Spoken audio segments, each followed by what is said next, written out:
Chapter 12. As Violet and Klaus Baudelaire stood, still in their nightgown and pajamas, backstage at Count Olaf's theater, they were of two minds, a phrase which here means they felt two different ways at the same time. On one hand, they were of course filled with dread. From the murmur of voices they heard on the stage, the two Baudelaire orphans could tell that the performance of the marvelous marriage had begun, and it seemed too late to do anything to foil Count Olaf's plan. On the other hand, however, they were fascinated, and they had never been backstage at a theatrical production, and there was so much to see. Members of Count Olaf's theater troupe hurried this way and that, too busy to even glance at the children. Three very short men were carrying a large flat piece of wood, painted to look like a living room. The two white-faced women were arranging flowers in a vase that from far away appeared to be marble, but close up looked more like cardboard. An important-looking man with warts all over his face was adjusting enormous light fixtures. As the children peeked on stage, they could see Count Olaf in his fancy suit, declaiming some lines from the play, just as the curtain came down, controlled by a woman with very short hair who was pulling on a long rope attached to a pulley. Despite their fear, you see, the two older Baudelaires were very interested in what was going on, and only wished that they were not involved in any way. As the curtain fell, Count Olaf strode off stage and looked at the children. It's the end of Act 2. Why aren't the orphans in their costumes? He hissed at the two white-faced women. Then, as the audience broke into applause, his angry expression turned to one of joy, and he walked back on stage. Gesturing to the short-haired woman to raise the curtain, he strode to the exact center of the stage and took elaborate bows as the curtain came up. He waved and blew kisses to the audience as the curtain came down again, and then his face once again filled with anger. Intermission is only 10 minutes, he said, and then the children must perform. Get them into costumes, quickly. Without a word, the two white-faced women grabbed Violet and Klaus by the wrists and led them into a dressing room. The room was dusty but shiny, covered in mirrors and tiny lights so the actors could see better to put on their makeup and wigs. And there were people calling out to one another and laughing as they changed their clothes.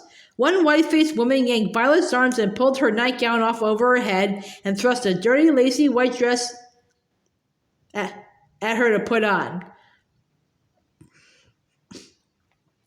Klaus, meanwhile, had his pajamas removed by the other white-faced woman and was hurriedly stuffed into a blue sailor suit that itched and made him look like a toddler.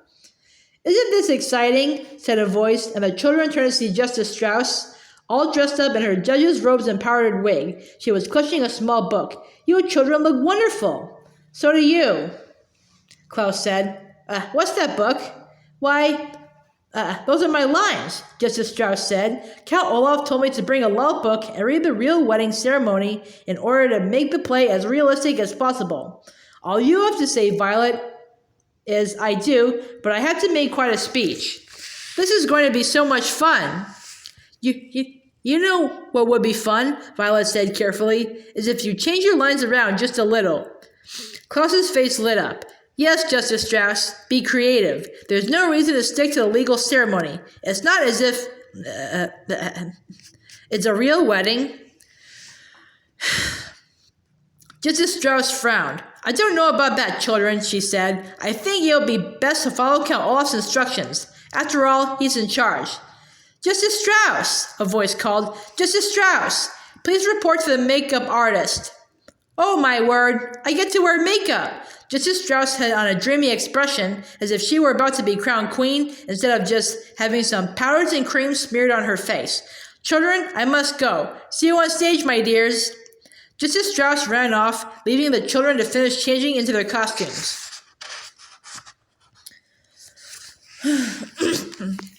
One of the white-faced women put a flowered headdress on Violet, who realized in horror that the dress she had changed into was a bridal gown. The other woman put a sailor cap on Klaus, who gazed in one of the mirrors, astonished at how ugly he looked.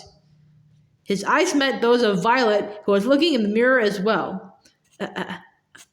What can we do? Klaus said quietly. Pretend to be sick? Maybe they'd call off on the performance. Count Olaf would know what we were up to, Violet replied glumly. Act 3 of The Marvelous Marriage by Al Funcoot is about to begin, a man with a clipboard shouted. Everyone, please, get in your places for Act 3.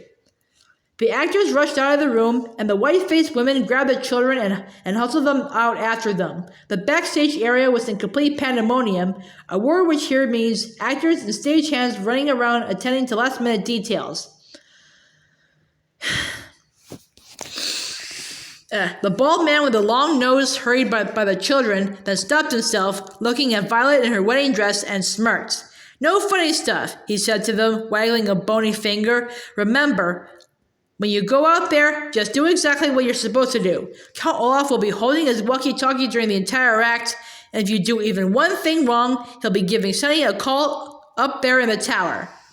Yes, yes, Klaus said bitterly. He was tired of being threatened in the same way over and over. You better do exactly as planned, the man said again. I'm sure they will, said a voice suddenly, and the children turned to see Mr. Poe, dressed very formally and accompanied by his wife. He smiled at the children and came over to shake their hands.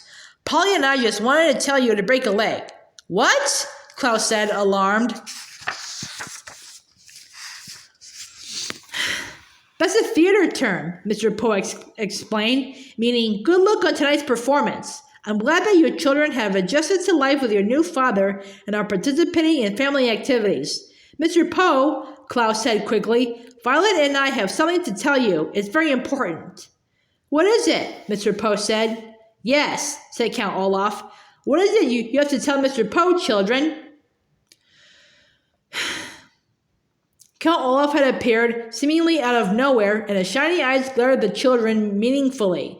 In one hand, Violet and Klaus could see he held a walkie-talkie. Just that we appreciate all you've done for us, Mr. Poe, Klaus said weakly. That's all we wanted to say. Of course, of course. Mr. Poe said, patting him on the back. Well, Polly and I had better take our seats. Break a leg, Baudelaires.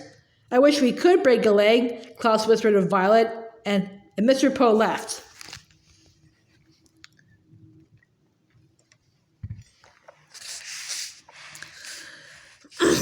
You will, soon enough, Count Olaf said, pushing the two children toward the stage. Other actors were milling about, finding their places for Act 3, and Justice Strauss was off in a corner, practicing her lines from her law book. Klaus took a look around the stage, wondering if anyone there could help. The bald man with the long nose took Klaus's hand and led him to one side.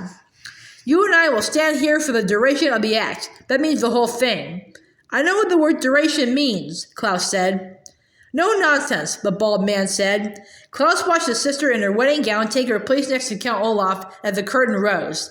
Klaus heard applause from the audience as Act 3 of The Marvelous Marriage began. It will be of no interest to you if I describe the action of this insipid, the word insipid here means dull and foolish, played by Al Funcoot, because it was a dreadful play and of no real importance to our story. Various actors and actresses performed very dull dialogue and moved around the set as Klaus tried to make eye contact with them and see if they would help. He soon realized that this play must have been chosen merely as an excuse for Olaf's evil plan and not for its entertainment value, as he sensed the audience losing interest and moving around in their seats.